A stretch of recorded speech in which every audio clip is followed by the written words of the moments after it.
Hello friends, இன்றைக்கி எங்கிட்ட மதிய சாப்பாடு என்ன ரெண்டு பார்த்துடலாமா? வாங்க ஒன்றுண்டா வரிசை கட்டி பார்க்கலாமா? இது பார்த்தீங்கன்னு சொன்னால் சோறு, வளமையாக வடிக்கிற சம்பா அரிசி சோறு தான் இன்றைக்கி வடிச்சிருக்கிறேன்.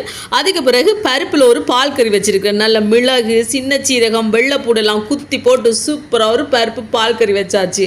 இங்கே பார்த்தீங்கன்னு சொன்னால் அண்டலோட் பெரிய நெத்தலி கருவாடு இருக்குது தானே, அது இருந்துச்சு. அதில் 2-3 எடுத்து பொறிச்சு வச்சிருக்கிறேன். அதுக்கு பிறகு உடைச்சி ஊற்றினா முட்டை குழம்பு தான் வச்சிருக்கிறேன். எங்கட வீட்டில் பார்த்தீங்கன்னு சொன்னால் இந்த உடைச்சி ஊற்றின முட்டை குழம்பு எல்லாருக்குமே நல்லா பிடிக்குமா, அதோட அந்தையே வச்சாச்சு. இங்கால சின்ன வாடை பால் சொதி இருக்குது. இது இவ்வளோ தான் இன்றைக்கு எங்கட மதிய சாப்பாடு.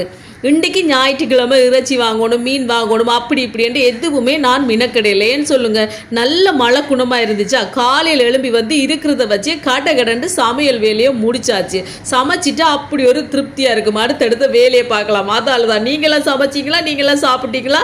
ஓகே ஃப்ரெண்ட்ஸ், வீடியோ பிடிச்சிருந்தா மறக்காம சேனலை சப்ஸ்கிரைப் பண்ணுங்கள். பை டிட்டா.